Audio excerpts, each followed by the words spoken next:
Everyone, যারা আমাকে বারবার নক দিচ্ছেন, ফেসবুকে নক দিচ্ছেন, আলীকদম দিয়ে থানচি আসা যায় কিনা, বান্দরবন দিয়ে থানচি আসা যায় কিনা, বাইক দিয়ে বা চাঁদের গাড়ি দিয়ে, এদের উদ্দেশ্যে এই ভিডিওটা করা। যারা ঈদ উপলক্ষে, ঈদের সময় যারা ঘুরতে আসতে যাচ্ছেন তাদের উদ্দেশ্যে এই ভিডিওটা করা।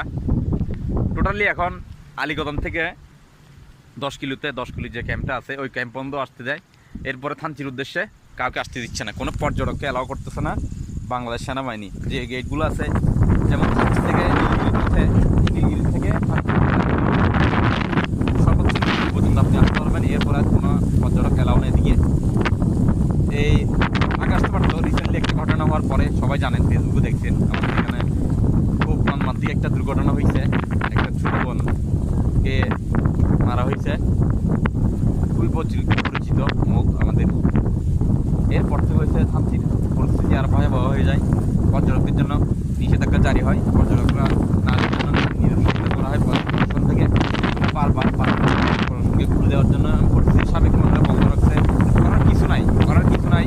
সবার উদ্দেশ্যে এই ভিডিওটা করা। যারা ঈদের সময় আসার জন্য হাজার হাজার মেসেজ দিচ্ছেন আমাকে ফেসবুকে, হোয়াটসঅ্যাপে, যারা মেসেজ দিচ্ছে তাদের উদ্দেশ্যে ভিডিওটা করা। ঈদের সময় যারা আসার জন্য তারা আসবেন না অনুরোধ করতেছি।